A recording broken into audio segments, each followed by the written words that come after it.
Au départ créés pour prévenir la maladie d'Alzheimer, les ateliers mémoire ont vu le jour en milieu hospitalier. Aujourd'hui, leur pratique s'est répandue et nous avons la chance d'avoir une entrepreneuse, Ola, on va dire ça comme ça, qui s'appelle Samantha Ben-Simon, qui s'est spécialisée dans les ateliers de mémoire pour aider nos seniors francophones qui parfois ont du mal à se rappeler tout simplement des choses de leur vie passée et surtout d'apprendre la langue. Enfin bref, la mémoire, ça s'apprend, ça s'entretient et c'est pour ça qu'elle est là. C'est parti. Coup de pouce, découvrez le savoir-faire et les idées des entrepreneurs Olim. Bonjour Samantha Ben-Simon, on est ravie de vous accueillir. Merci, bonjour, moi aussi je suis ravie. Alors, vous êtes psychanalyste de formation, vous avez longtemps exercé en cabinet en France, mais malheureusement votre formation, qui n'est pas une formation universitaire, n'est pas reconnue en Israël, bien que ce soit tout à fait accepté en France, c'est pas reconnu ici. Non, malheureusement, mais en même temps, ça n'empêche toute ma formation et tout l'intérêt que j'ai eu dans ce travail et de persister, d'exister toujours aujourd'hui. Exactement. Alors, vous êtes d'orientation lacanienne, je sais que vous vouliez qu'on le précise, donc voilà, c'est fait.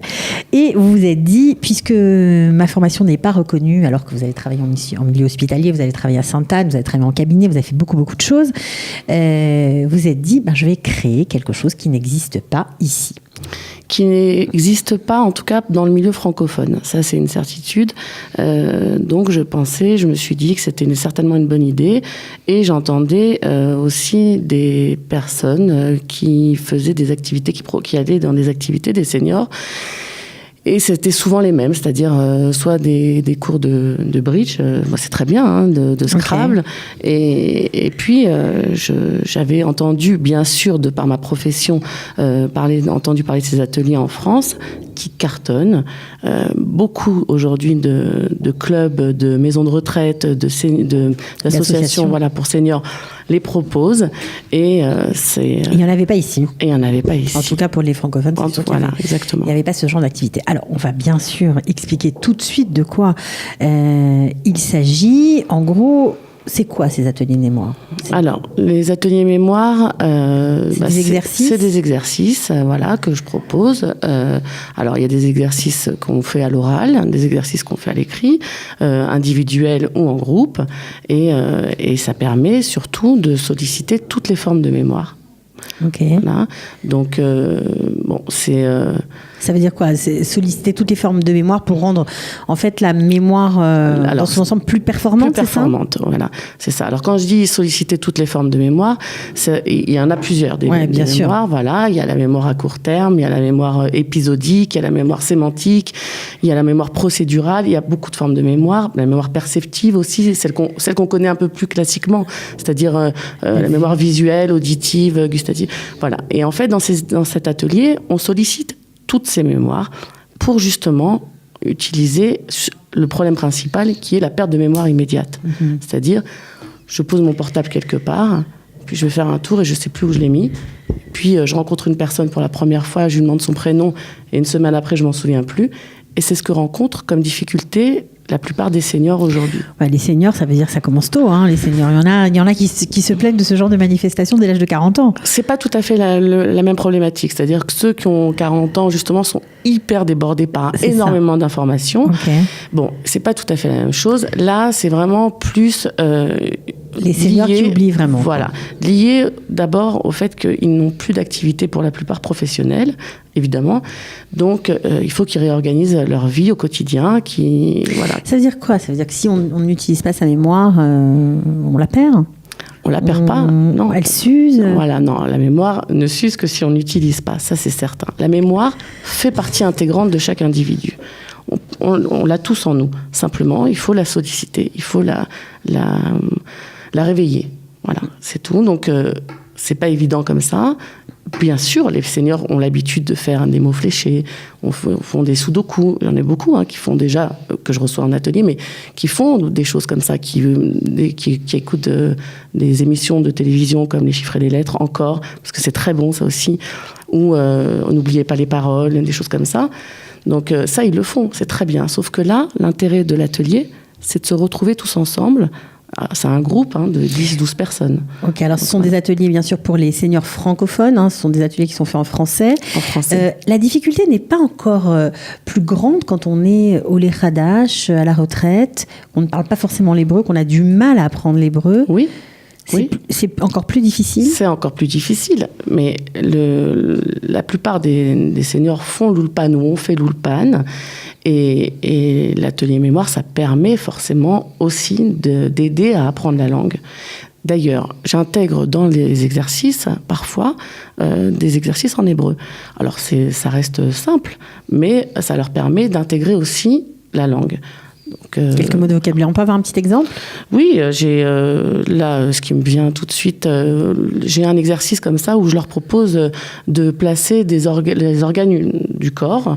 Alors, c'est vraiment simple, ça reste le cœur, l'estomac, voilà. Des mots qu'ils connaissent. Des mots qu'ils connaissent, ils arrivent à les repérer. Des fois, on le fait ensemble, s'ils n'y arrivent pas, mais à côté, on le fait en hébreu. Donc, ils apprennent à ce moment-là les organes aussi en hébreu.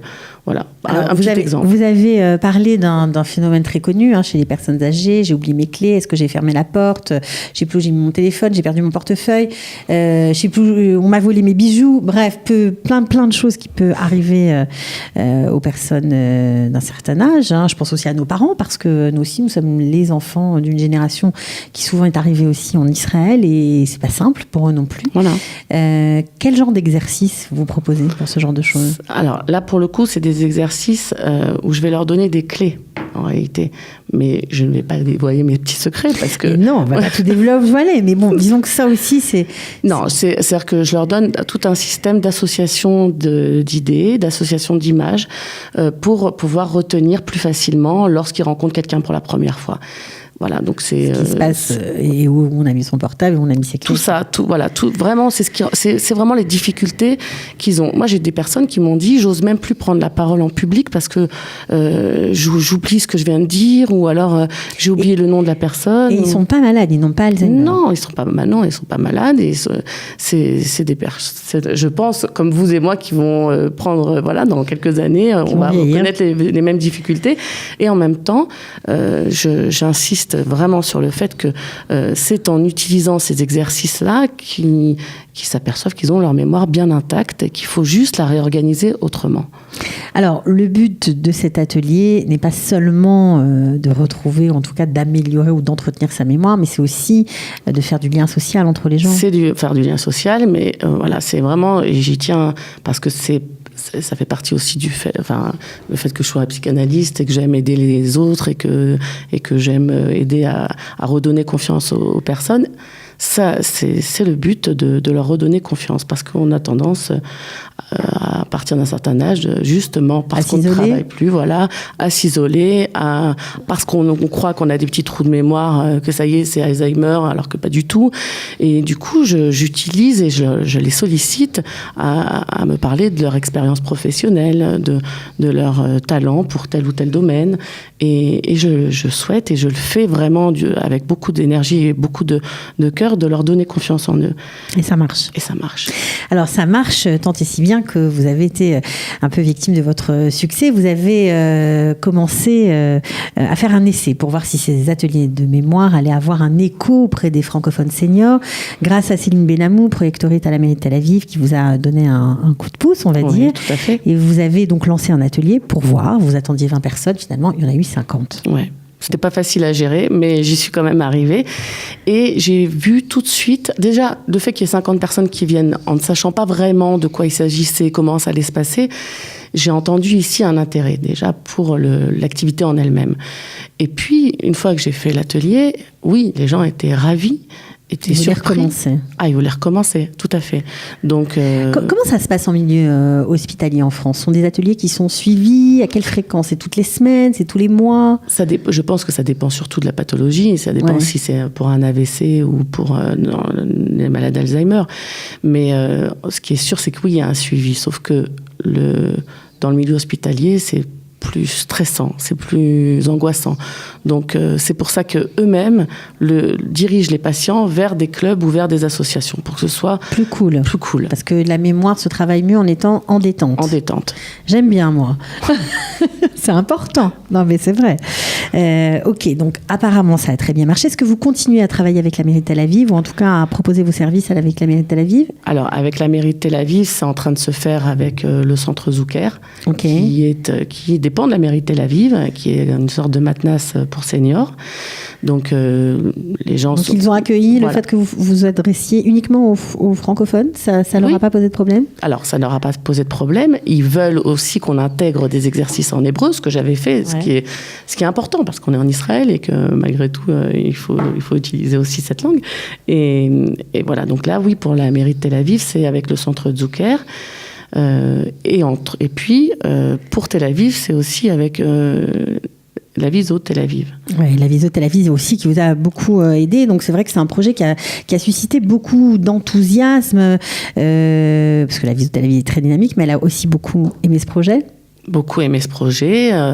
Et puis les personnes les organisatrices de la mairie, de l'association, de la Viso, dont Suzanne en l'occurrence, ont tellement aimé le projet.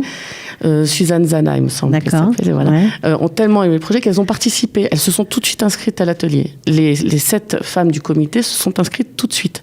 Et alors, elles sont d'abord très sympathiques, elles sont très sérieuses, elles font les exercices et puis elles sont satisfaites, quoi. Alors, Tel Aviv, oui, mais ce n'est pas seulement, ce n'est pas tout, quoi. Il y a aussi d'autres villes qui vous ont tendu les bras, notamment Sidney Harous de Ami Ashdod ainsi que Gad Bokovza, qui est délégué du maire pour les Français à Ashdod.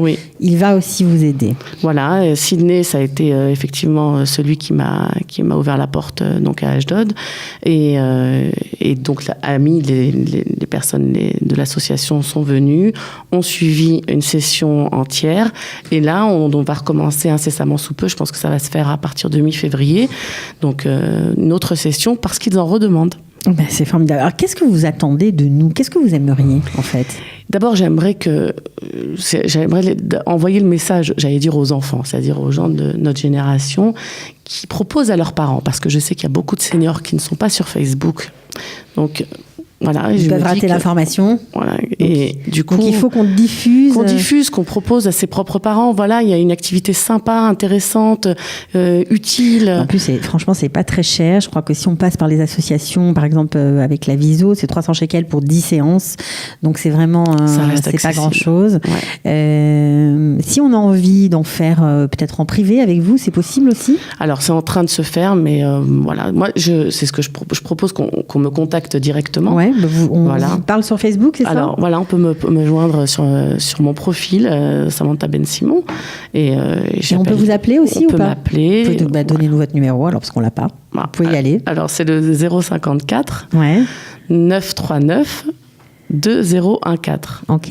Est-ce qu'il y a beaucoup alors vous avez dit beaucoup d'enthousiasme, est-ce qu'il y a de l'amélioration pour ces seniors? C'est ce qu'ils me disent. C'est-à-dire que c'est ce que les gens m'ont dit déjà au bout de...